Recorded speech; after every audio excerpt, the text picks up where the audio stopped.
السلام عليكم ورحمة الله وبركاته. أهلا وسهلا بيكم. خليني أبدأ حلقتنا النهاردة وأقول هع من هناك. حلوة مش كده؟ طب خدوا كمان واحدة، هع من هناك. على فكرة أنا ما اشتغلتش غفير ولا حاجة، لا هو دايما يعني بصراحة أحب كده كل حلقة يبقى ليها لازمتها. والحلقة دي بالذات لازم اقول الكلمه دي مخصوص عشان الموضوعات اللي الناس بتقعد تلكلك فيها كده، لك لك لك لك. اسم الله على مقامكم، يعني اليومين دول كده في كلام كتير، في لكلكه كتيره. انا عارف الحاجات دي، ودينا طالعين اهو نلكلك احنا الاخرين. يعني اشمعنى هم؟ هي جت علينا يعني؟ اللك لك لك لك الاولاني هنقول عليه اهو حاجه اسمها الثوره المضاده. ايه ده؟ ايه الكلام الغريب ده؟ انتوا عارفين الانتيبيوتيك؟ ايه دي بقى انتي ثوره. ما انا اعرف برضه لغات حيه، برضه حيه وميته. والله الله يبارك لكم، الله يرحمها بقى اللغات الميته. الثوره المضاده دي كانت مستخبيه لنا في الذره، لابده هناك. تيجي تبقى ماشي لا بيك ولا عليك، تروح طالعه عليك وهبرك من ايوه ايدك. برافو عليك. المهم يعني المفروض ان الثوره اللي اتعملت في يناير وخدت لها حبه كده صغيرين من فبراير تكون قضت بقى على كل الناس اللي هم الايه السيس، لا مؤاخذه السيس اللي هم بوظوا حياتنا.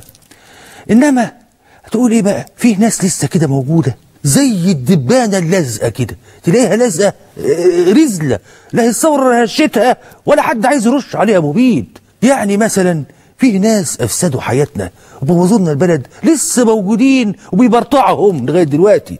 ما تعرفش ايه بقى ايه اللي حيشنا نقبض عليهم ونحطهم على البرش ونشوفهم كده بالبدله الزرقاء الجميله اللي هي بتنده لهم بصراحه.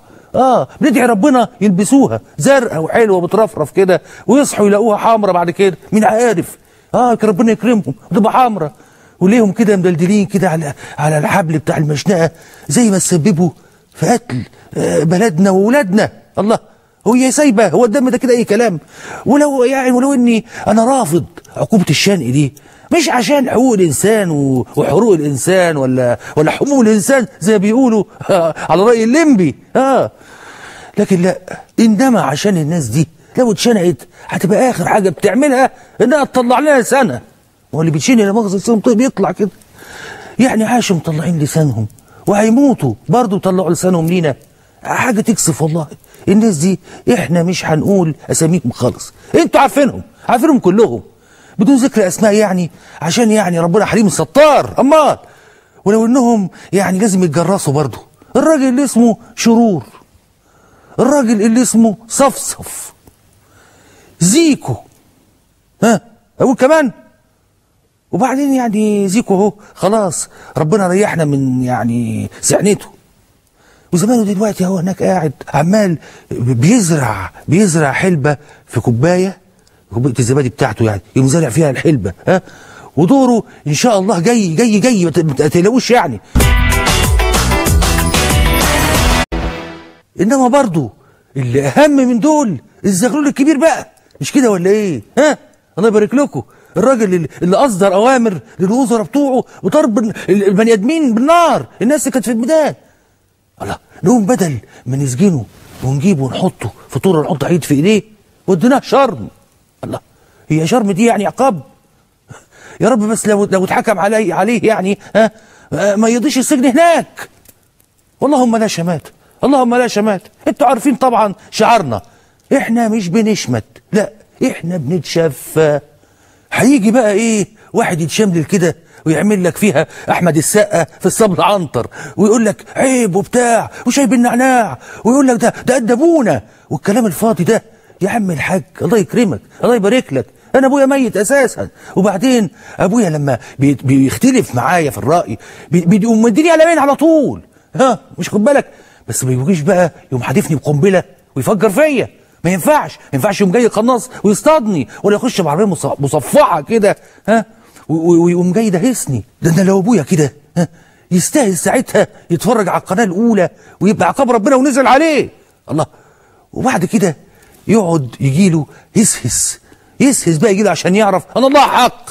طبعا ما قالوا لي هتجيب له يسهس خصوصا ساعه الثوره واللي حصل. وبعدين برضه موضوع البلطجيه اللي مالين الشارع ده بقى اهو ثوره مضاده برضه، خلي بالكم برضه. بمناسبه البلطجيه، انا بهيب باي حد معاه سلاح ميري يروح يسلمه.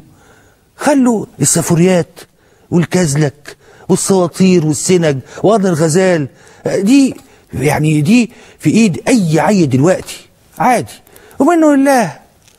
كريه العدل بقى كله يفتكروا نفس دي السد، ده اللي كان السبب.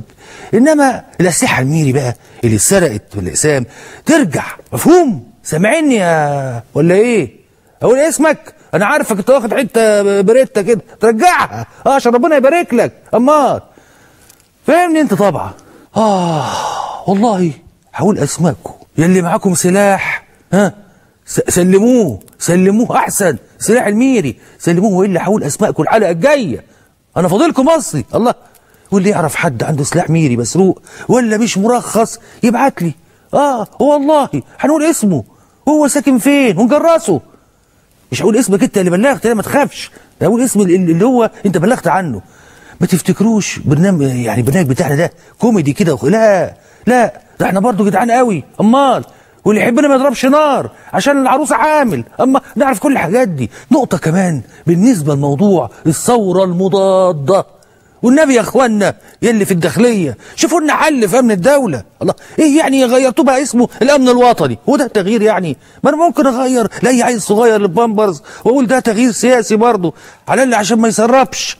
لكن اقصد الواحد ينقي. خلونا نشوف اسماء مبتكره، يعني يكون اسامي ايه؟ اسماء حلوه، نسميهم هيثم او نسميهم رامي، ويبقى بقى ايه؟ جهاز رامي. وطبعا كلنا عارفين ابو رامي وبنضرب عنده سكالانس. بمناسبه الاكل، انتوا جريتوا ريقي، كفايه كده بقى النهارده على الثوره المضاده عشان بطني اهم دلوقتي. ونشوفكم على خير. وصيتكم للعيال، سلام عليكم.